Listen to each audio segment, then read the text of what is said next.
পবিত্র কোরআন শরীফ ছুঁয়ে স্বামীকে কথা দিয়েছে স্ত্রী আর কখনোই কোনো ছেলের সাথে পরকে আসক্ত হবেন না, কিন্তু সেই স্বামীকে ওয়াশরুমে আটকিয়ে পরকীয়া প্রেমিকের হাত ধরে টাকা পয়সা স্বর্ণ অলংকার নিয়ে পালিয়ে গিয়েছে স্ত্রী। কি বলবো, দুঃখের কথা। আসলে আমি ওরে এতটা ভালোবাসছি, এতটা ভালোবাসা দিয়ে ওর শখ আহ্লাদ পূরণ করার জন্য আমি দেশ বিদেশ, থাইল্যান্ড, মালয়েশিয়া, সিঙ্গাপুর ঘুরাইছি। দেশের এমন কোনো স্থান নাই যে ভাই আমি ওকে না ঘুরাইছি। কিন্তু এই মেয়ে যে আমার সাথে এত বড় প্রতারণা, এত বড় চিট করবে, আমি ঘুণাক্ষরে বুঝতে পারিনি ভাই।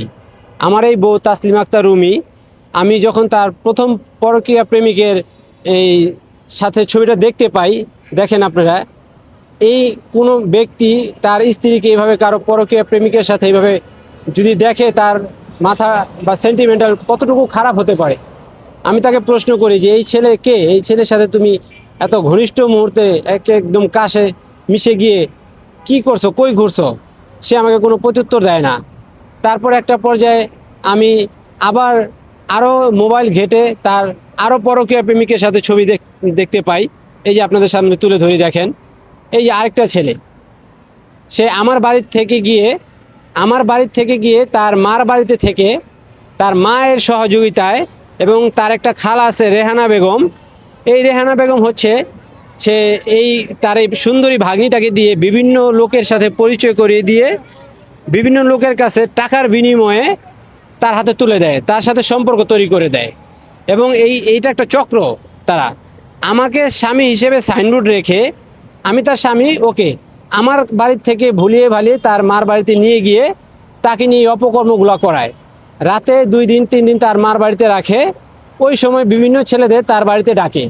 এটা শুধু আমার কথা না, এটা এলাকাবাসীর বক্তব্য। এলাকাবাসী সাক্ষী দিছে যে এই মেয়েকে রাতের বেলায় ঘরে রেখে তার মা তার অন্য বাড়িতে গিয়ে রাতে থাকে, তার মায়ের বাড়িতে গিয়ে রাতে থাকে। এই যে রেহানা, যে মহিলাটা, এই মহিলাটা সর্বোচ্চ উস্কানিদাতা। এবং এই মেয়ের একটা বোন জামাই আছে কাজী, যিনি কি এই কাজী বিয়ের নামে হানি ট্র্যাপ। যেমন এই মেয়েটি এই পর্যন্ত 4টি বিয়ে হয়েছে। আমি যখন বিয়ে করি তখন জানতাম যে তার বিয়ে হয়েছে মাত্র একটি। পরবর্তীতে দ্বিতীয় স্বামীর ঘর থেকে সে এসে আমার কাছে বিয়ে বসে।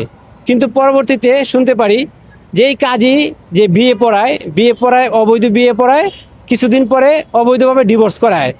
এর বিনিময়ে যে টাকাটা কাবিননামার, এই টাকাটা তারা কাজী আব্দুল বাতেন, তার ওয়াইফ মুসলিমা বেগম, এবং এই মেয়ের খালা ময়না বেগম, মেয়ের খালা রেহানা বেগম এবং মেয়ের মা, এই চক্রটা মিলে এই টাকাগুলো হাতিয়ে নেয় এবং বারবার বিয়ে দেয়, বারবার এই চক্র কাজ করে।